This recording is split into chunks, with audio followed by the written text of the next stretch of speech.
Franchement, c'est vrai qu'on me demande comment il fait pour vivre là, le pauvre. Mais en plus, je sais même pas si... Il dormait là. Jusqu'à mardi, il dormait ici. Là où je marche, là, il y a un matelas. Donc, il y a ses couvertures. Là, c'est son coussin. Là, il jouait encore à la PlayStation. Il y a son écran qui est là. Donc, il était posé ici, tu peux l'imaginer, assis là, en train de boire, en train de fumer, en train de jouer tranquillement. Et alors qu'à côté, il est au milieu de ses déchets. Dans ses déchets. Il vit là-dedans. Et je crois qu'il a même, regarde, regarde, il a l'oasis fermé encore, on pourrait le boire. Il était prêt. Il a son saucisson, il n'a même pas de frigo. Et il mange ici, il s'est fait une petite soirée saucisson, oasis, clope, PlayStation.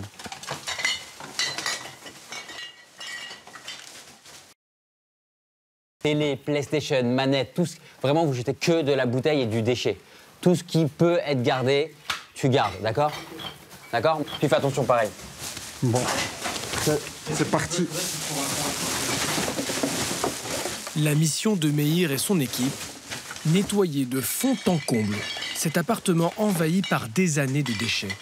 C'est bon? Ah, cool. Elle commence à descendre, c'est bon. Des maisons insalubres, parfois infestées de cafards. Partout.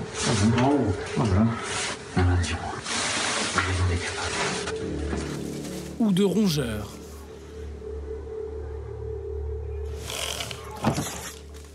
Des suicides. Des scènes de crime. Partout en France, ces nettoyeurs de l'extrême font le sale boulot que personne ne veut faire.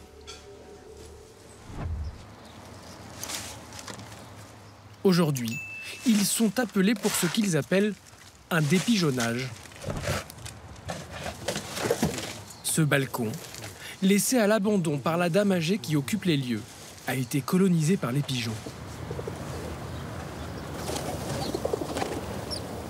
Ça sent super fort. C'est pas mal envahi, j'avais jamais vu autant de fientes. La fiente de pigeon, c'est super toxique. Mais je le sens en plus. Ça se sent et ça me donne mal à la tête. La poussière de fiente peut provoquer de graves infections pulmonaires.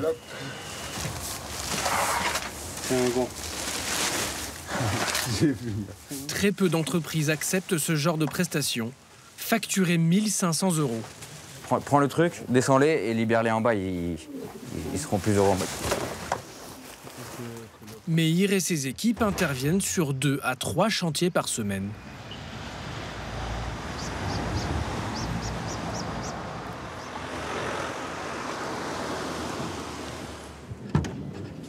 À chaque retour de mission, le même rituel. C'est vraiment mon coin à moi, il n'y a personne qui rentre. Et c'est ma partie privée un peu. Où il y a vraiment ici, par exemple, tous les produits, tout le matériel, tous les produits dangereux, tout ce qu'on utilise. J'ai ma machine à laver, où je mets mon linge. Après le travail, hop, ça monte pas là-haut, ça se mélange pas avec les enfants, directement en machine. Une machine par jour, à 60 degrés pour tout désinfecter. Ce qui se passe à la maison, on le nettoie là-bas, derrière. Et là, c'est que le travail. Pour les vêtements et... Pour les vêtements, les chiffons, tout ce qu'on peut nettoyer pour le travail, c'est là. C'est plus vous qui l'avez fait. Cette activité lui rapporte en moyenne 5 000 € par mois, qu'il partage avec son associé, sa femme Mandy. T'as eu un appel de madame tout à l'heure? Oui. Qui voulait quoi? Elle veut l'attestation de nettoyage. Je la fais maintenant? Tu peux la faire maintenant et tu fais en même temps la facture, comme ça tu fais les deux. Ok, je peux lui envoyer, y a pas de souci? Meïr s'est lancé dans le nettoyage il y a 7 ans, un peu par hasard, après avoir enchaîné les petits boulots. D'accord, et tu lui as répondu toi? J'ai pas répondu. C'était en mail ou? C'est un mail. Ah d'accord, je l'ai pas vu. Vu que je trouvais pas un métier classique, je suis parti sur internet et je suis parti chercher le top 10 des métiers que personne ne veut faire. Il y avait branleur de dindons, il fallait juste branler des dindons toute la journée. Pardon? Ouais, juste ça. Mais celui qui a retenu mon attention, c'est nettoyeur de scène de crime. Il se fait embaucher par une femme qui dirige une entreprise spécialisée. Et dès sa première mission, il prouve qu'il a le cœur bien accroché. Donc c'est l'histoire d'un papy qui s'est suicidé. Un papy de 86 ans qui a attendu que sa femme aille faire les courses au marché pour se suicider. Dans sa salle de bain, d'une dans la tête. Et là, j'ai du sang partout, sur les murs, sur le sol, sur le plafond. Je me dis, ouais, je vais devoir faire ça. Et là, je pense que je peux plus me défiler à ce moment-là. Et pendant 1 an, je vais travailler avec elle. Elle va m'apprendre le métier. Les scènes de crime, les morts, de faire des nettoyages dans des appartements insalubres, punaises de lit, cafards, souris, rats, dégâts des eaux. Aujourd'hui, le couple travaille à son compte. Mandy, ancienne commerciale en parfumerie, Mais t'as même pas commencé ton coloriage, Kelly? gère les appels depuis chez elle. Ah, attends. Je sors dehors, j'arrive. Très souvent, les chantiers concernent des personnes âgées ou victimes de pathologies psychiatriques. Mandy, bonjour. Au bout du fil, une employée de la SPA. Donc t'as moins de débarras. Elle vient d'intervenir chez une dame complètement dépassée par les dizaines d'animaux de compagnie qu'elle possède. L'adresse du logement, s'il vous plaît. C'est ce qu'on appelle le syndrome de Noé. Donc dans le logement, il y avait une trentaine de chats, c'est ça? J'en ai déjà saisi 11, donc il en reste 20. On va essayer d'en retirer un maximum. On fait un peu au fur et à mesure, mais il y a des animaux qu'elle veut garder, donc on négocie un peu. C'est un bordel, ce truc. Puis elle est dans une détresse incroyable, donc c'est... Bien sûr, et puis ça doit être toute sa vie, en fait, ces chats, donc ça doit être très compliqué. Il y a une pièce, c'est une espèce de cellier Oui? qui est remplie d'excréments, de litière et d'urine. Ok, parfait. Ouais, c'est important pour moi de le savoir pour l'établissement du devis. Défi Mandy, bonjour. Oui, bonjour, je suis Mandy déranger. Cette autre cliente appelle pour sa mère, atteinte du syndrome de Diogène. Un trouble qui pousse à accumuler indéfiniment des objets inutiles ou des déchets. La maison de sa mère est devenue invivable. Est-ce qu'on peut faire une visite? Oh là là, oui, oh mon Dieu. Alors, il y a certaines pièces, vous ne pourrez même pas rentrer. Hein. Il y a plein de vêtements, plein de trucs et tout, donc il faut quand même que je débarrasse un minimum. Ah mais non, c'est notre travail. Non. Alors, quand il y a un syndrome de Diogène, et c'est pour ça qu'on existe, c'est que c'est très difficile pour les personnes elles-mêmes ou leurs proches de le faire toutes seules. C'est impossible même, je dirais. Mais est-ce que vous débarrassez aussi un petit peu La honte, c'est le point commun de la plupart des clients atteints du syndrome de Diogène. Oui, bien sûr. On peut faire le jardin, bien sûr.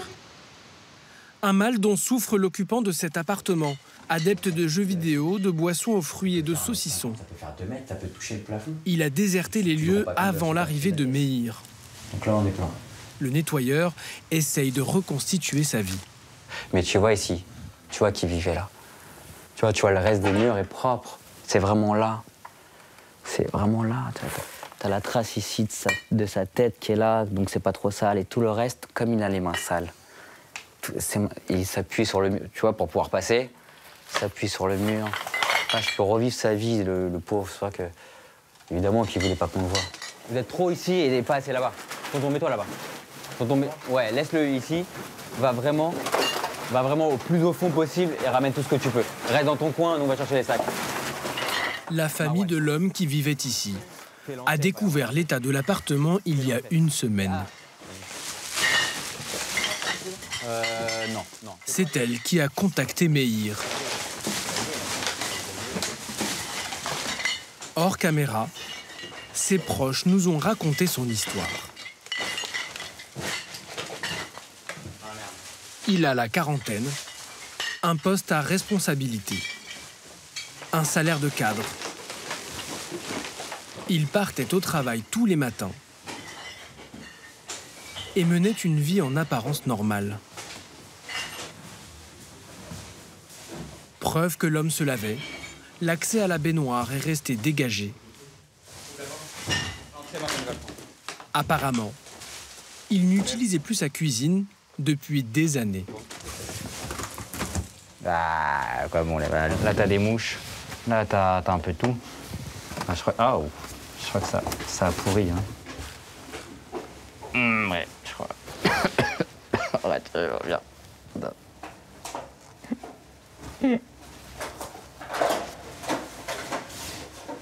2018.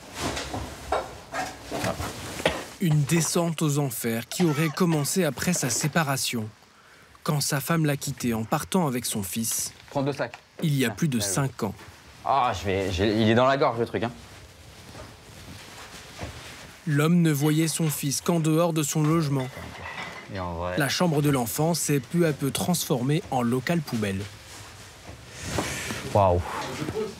Tu vois, c'est une belle chambre. Derrière, c'est super propre. Là, ça me fait de la peine, tu vois, parce que de ce que je vois là, ça ressemble à une table à langer. Là, c'est vraiment un lit pour enfants. Je sais pas, c'est Cars. C'est un sac à dos pour enfants.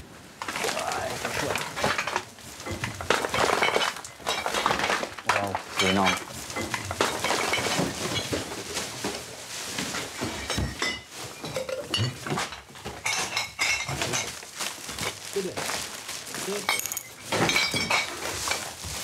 Deux jours de chantier, 4 employés, payés en moyenne 1,5 fois le SMIC, pour une facture totale de 5 000 €.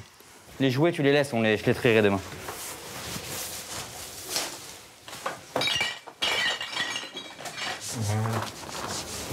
Meir et ses équipes parviennent à sauver quelques meubles, des appareils électroniques et des dessins d'enfants. Le reste part aux encombrants ou fait le bonheur des passants. C'est facilement réparable, donc il n'y a pas de problème. Oui. Alors, et là, tu vois l'étagère là, elle est dégueulasse, au lieu de la nettoyer, je vais la virer. Le syndrome de Diogène touche toutes les classes sociales. Il se déclare après 40 ans, souvent à la suite d'un choc psychologique. 3 semaines plus tôt, Meir et son équipe de nettoyeurs sont intervenus chez Valérie. Elle aussi atteinte de ce syndrome. Elle a accepté de se livrer à condition de garder l'anonymat.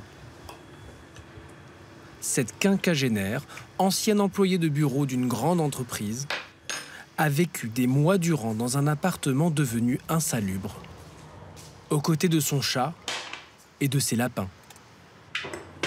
Le balcon, avant qu'ils interviennent, on pouvait même plus y mettre un pied.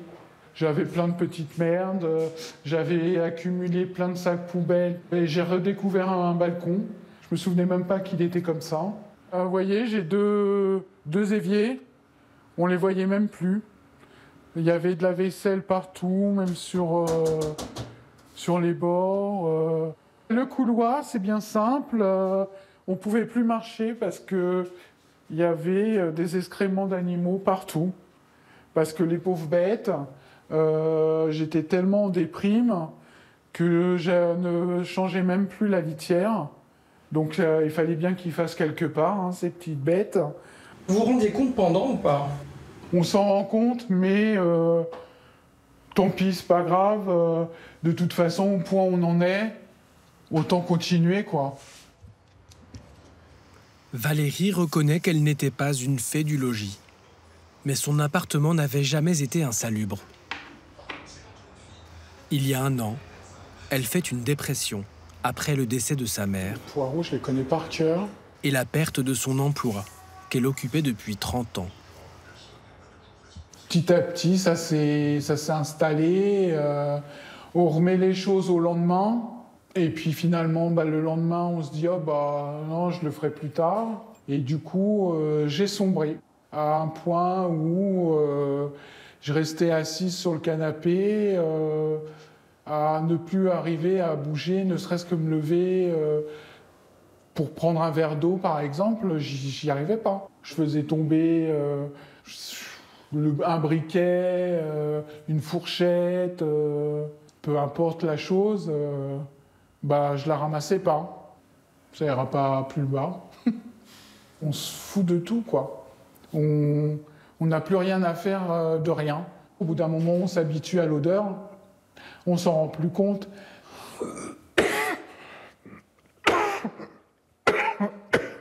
Mais par contre, quand je sortais, non, ça se voyait pas sur mon visage. Quand je sors, je suis toujours apprêté quand même correctement. Donc ça ne se voyait pas, quoi, que j'étais en difficulté. Qu'est-ce que vous ressentiez, en fait? La honte. Valérie angoisse de montrer son intérieur.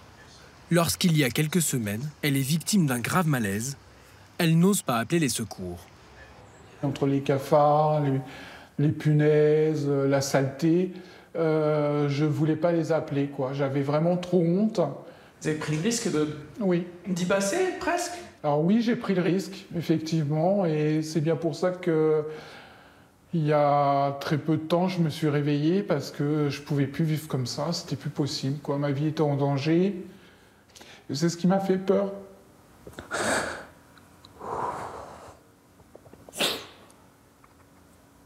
Le nettoyage de son appartement lui a coûté 5 000 €, financé grâce à ses indemnités de licenciement. Depuis, Valérie n'a pas consulté de psychiatre. Elle se soigne à sa façon. J'ai investi dans un super aspirateur. Dès qu'il y a une poussière, quelque chose, hop, vous le prenez, vous le passez. Et ça, c'est royal. En France, une personne sur 2000 serait atteinte du syndrome de Diogène.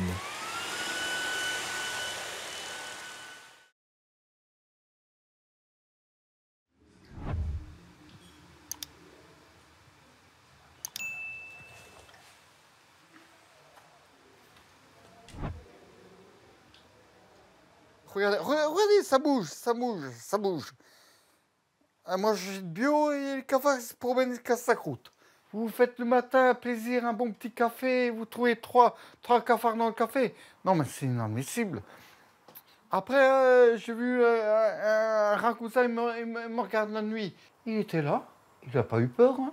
Il n'a pas bougé. Hein. Un rat gris comme ça.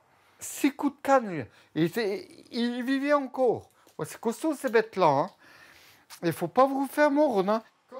Depuis 5 ans, Eric partage son studio de 18 mètres carrés avec cafards, rats et punaises de lit.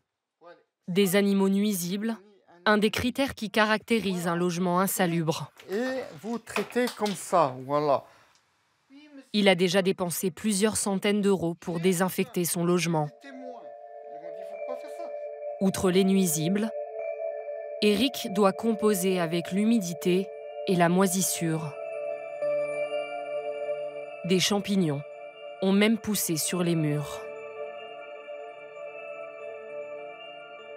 Si ça continue comme ça, je ne sais pas quoi faire. Je ne sais pas. Handicapé suite à un accident de moto, Eric, 58 ans, a signé un bail pour ce logement en 2018. 420 € de loyer qu'il est temporairement autorisé à ne plus verser, car l'immeuble a été déclaré insalubre par la préfecture. Mais il dit toujours payer ses charges, 40 € par mois. Venez voir, regardez. Sauf que depuis 2 semaines... Voilà. Ça, déjà il n'y a rien. Là, il n'y a pas d'eau. Il n'y a pas d'eau. Je me débrouille, mais ils sont propres mes WC. Là, il n'y a pas d'eau. Ça fait combien de temps que vous n'avez pas pris de douche ici? Ah ben là, ça fait bien 5 jours. Vous croyez que c'est humain, ça? Plus d'eau dans la salle de bain, mais plein dans les couloirs. Et là, ici, c'est rempli toujours d'eau. Regardez, on y voit. Regardez. Vous voyez, pour pas que l'eau, elle rentre. Voyez. Il y a l'eau qui fuit de ces comptoirs parce que c'est pas entretenu. Pour sa vaisselle et sa toilette, Eric va se servir directement sur le tuyau d'alimentation générale. Un étage à monter. Ce jour-là, l'ascenseur capricieux ne fonctionne pas. Je branche mon tuyau. Merde, ils ont coupé. Ah, ils ont mis une bague. Ils ont mis... pour pas prendre... Pour pas que je prenne de l'eau. Ils ont mis une bague étanche. Parce que d'habitude, je fais comme ça, tu vois. Je fais là, et ça, c'est automatique. Après, je laisse couler. Je sais même plus quoi faire. Le robinet a été verrouillé par l'agent d'entretien de l'immeuble. Ça, c'est mon quotidien. C'est le quotidien. Même pas un animal, il souffre comme ça.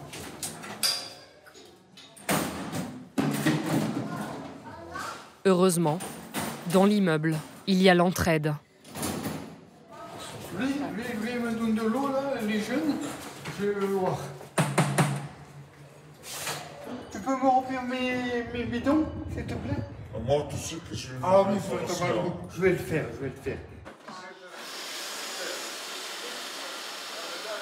Faut que j'en profite jusqu'à la dernière goutte.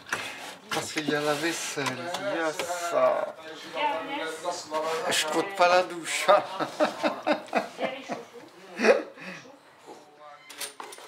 Le voisin d'Éric, Mohamed, vit seul dans son studio. Ça fait 19 ans que j'habite là. Ça fait 19 ans. Regarde, rentre. Au moment où il a emménagé, le logement était en bon état. Mais il s'est dégradé au fil des dégâts des eaux successifs.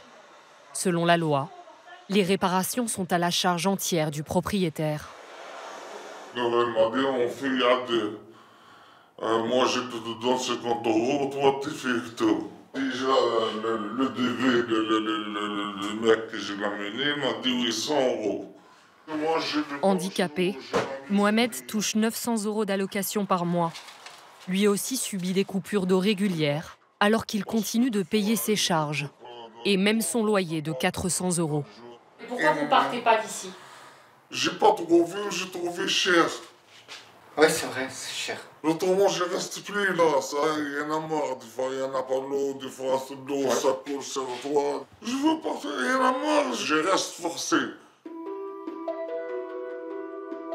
Éric et Mohamed vivent dans ce bâtiment qui a emprunté son nom à la princesse Gyptis, qui, selon la mythologie, est à l'origine de la fondation de Marseille.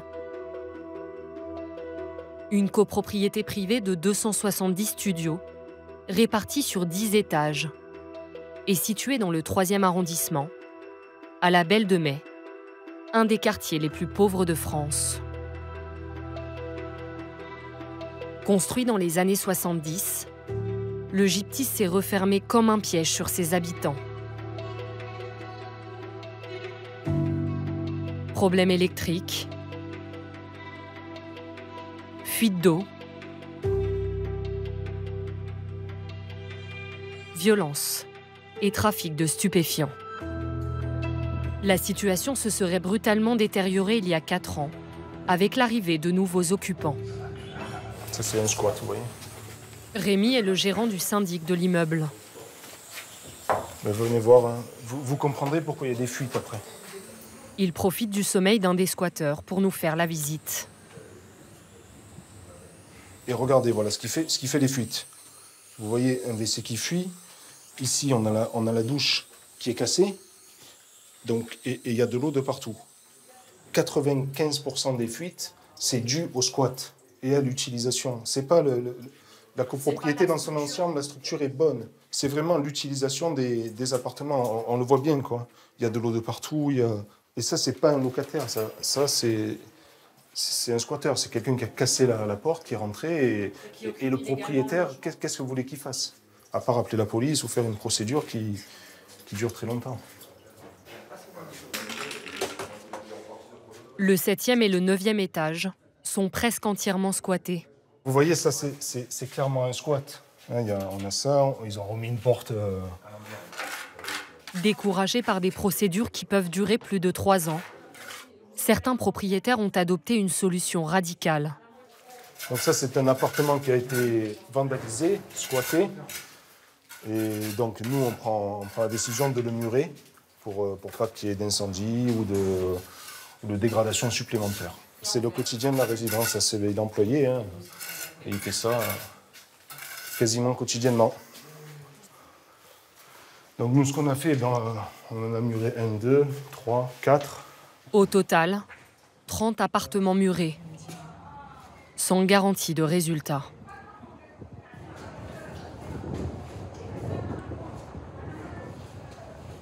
Et là, ils ont commencé à casser. Oui, ils vont rentrer ce week-end, je pense.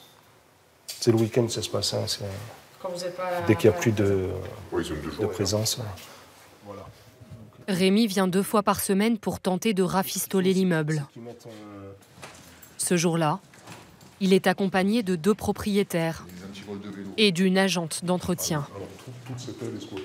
Il y a 20 ans, Damien a acheté 150 000 €, un lot de 5 studios. Combien de fois ça m'est arrivé, moi?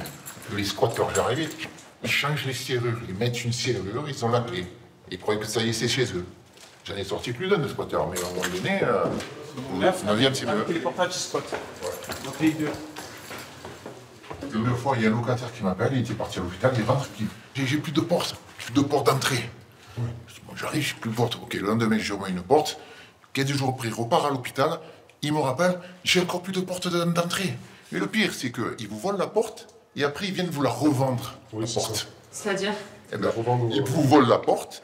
Et il me dit, et après, vous voyez 2-3 soldats, il me dit, oh, j'ai une porte en affaire, ça t'intéresse? Et je regarde, oh putain, c'est ma porte. Incroyable, incroyable. En plus des vols, l'immeuble est quotidiennement le théâtre de violences. Au sol, les stigmates de la nuit et des rixes entre squatteurs et dealers. Les traces de sang, vous les voyez? Les traces de sang. Ça, c'est... Ils ont dû se faire des règlements de compte, on voit du sang. Et nous, on arrive le matin, il y a du sang partout, enfin, vous voyez. Tout ça, c'est du sang. C'est tout du sang. Quand vous arrivez le matin tôt, surtout le lundi matin, le hall, enfin, c'est tout ensanglanté. Et quand vous arrivez, que vous voyez ça Ben, on nettoie. 2 jours après ce tournage, le corps d'un homme de 22 ans a été retrouvé au 9e étage, criblé de balles. Vous êtes déjà fait agresser ici? Oui, plusieurs fois, oui. Agressé, menacé. Je suis obligé de venir avec un taser. Taser et bombe lacrymogène. C'est déjà obligé. Voilà. Ils sortent le couteau, et vous en a plusieurs, hein, ils s'en foutent. Hein. Et c'était quoi le point de départ? Mais c'est que des squats, après c'est le problème même les locataires, ils s'en prennent à qui? À ceux qui travaillent là. Comment vous faites pour travailler dans ces conditions? On est obligé de travailler, je suis obligée de travailler. Hein. Je fais nourrir ma famille, donc voilà. Mais on travaille dans ces conditions-là, tout à fait. On est obligé aujourd'hui de commencer à 8h jusqu'à 11h, 11h30 pour faire l'entretien, pour faire le ménage, pour faire les travaux, pour murer les appartements. Parce qu'après 11h30, c'est un autre monde ici. On ne peut plus rentrer, on ne peut plus travailler. J'ai plus aucune entreprise qui accepte de venir travailler ici. On ne peut pas lâcher du terrain. Si on commence à lâcher du terrain... En espérant, oui, c'est ça. En espérant qu'on ait une aide. Le gyptis, symbole de l'insalubrité qui ronge Marseille. La ville compte 40 000 logements indignes, l'une des plus grosses concentrations en France. Depuis le drame de la rue d'Aubagne il y a 4 ans, où 8 personnes ont perdu la vie dans l'effondrement de leur immeuble, les autorités multiplient les arrêtés d'insalubrité et de mise en sécurité. En moyenne, la mairie ordonne une dizaine d'évacuations par mois. Au gyptis, dans un arrêté de juillet dernier, la préfecture des Bouches-du-Rhône soulève de nombreux problèmes pour la santé des habitants. Risque de développement de maladies respiratoires, risque de développement de maladies infectieuses, risque de blessures et de chute d'éléments, risque de morsure. La mairie de Marseille a quant à elle pris 4 arrêtés de mise en sécurité consécutifs, portant sur les parties communes, la structure et la stabilité de l'immeuble.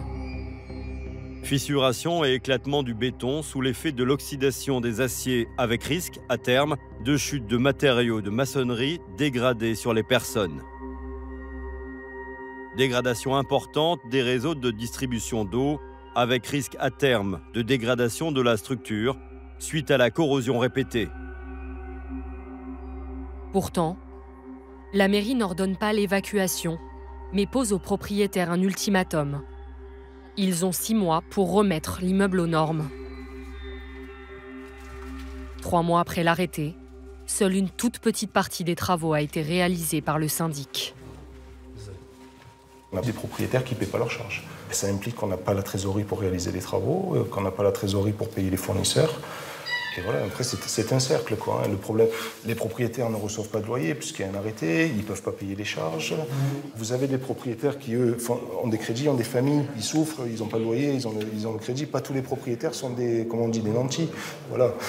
Et il y en a d'autres qui jouent de ça, qui sont des marchands de sommeil. Et après, à partir du moment où les propriétaires, quand ils ont baissé les bras, ben, ils vont vendre aux marchands de sommeil. Et après, on est en train de passer là-dedans. Le syndic a estimé le coût des travaux pour se conformer à la loi à 200 000 €. En attendant, ce sont les habitants du Gyptis qui subissent, parfois au péril de leur vie.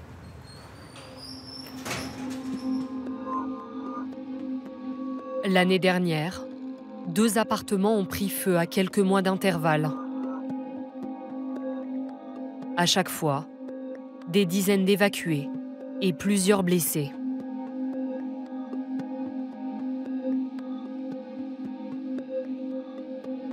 Parmi les victimes d'un de ces incendies, une habitante du 7e étage. Sarah, 42 ans, dort à même le sol depuis 1 an. Pourquoi vous dormez pas sur un lit? Parce que j'ai ajouté mon lit à cause de punaises. J'ai pas le choix. Comme de nombreux autres locataires, elle cohabite avec la moisissure et l'humidité qui s'incrustent jusque dans ses vêtements. Ils sont tous pourris. Ils sont tous bouffés. Regarde. Et en plus de ça, regarde, il y a une masse d'électricité. Tous les prix sont comme ça. Depuis que je rentre dans cette maison, tous les prix sont comme ça. Vous prenez des coups de... Oh, du coup, oui, des coups. Quand je fais les manger, à chaque fois la masse, surtout ici.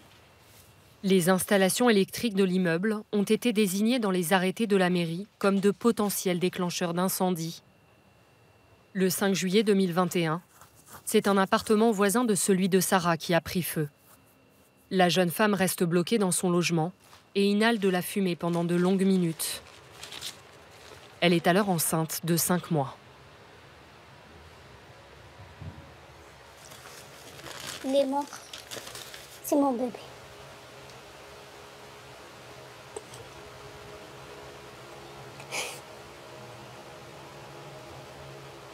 Sarah a fait une fausse couche 3 jours après l'incendie.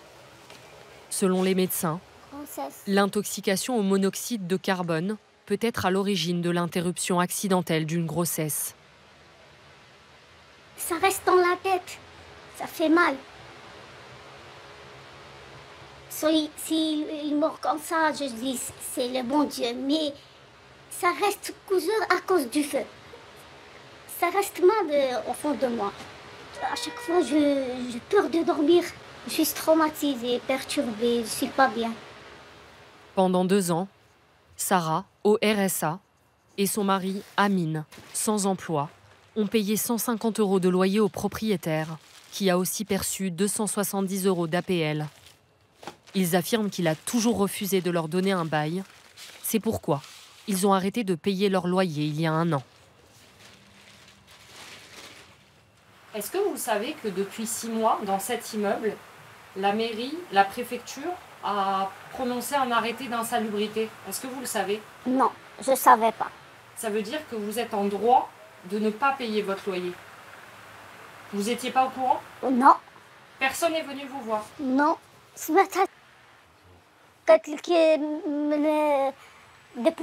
Depuis mars 2022. Mars 2022. Ici. Vous n'étiez pas au courant? Non, je te jure, ma soeur, je n'étais pas au courant. Et malgré tout, il vient pour prendre l'argent. Le propriétaire? Oui. Il vous a pas prévenu, le propriétaire? Non, il ne me dit rien du tout, je te jure. Leur propriétaire possède une quinzaine de studios dans l'immeuble.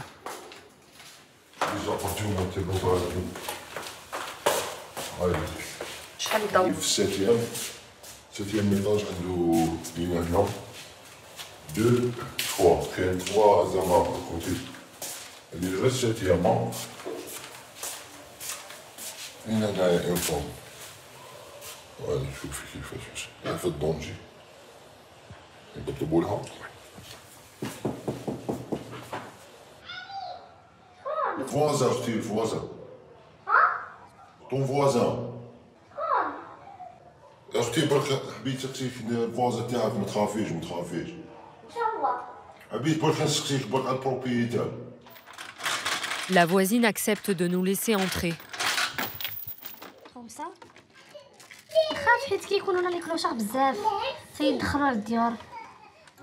C'est comme ça que vous fermez la porte? Et quand vous êtes arrivé dans cet appartement, c'était déjà comme ça? Il n'y avait pas de serrure?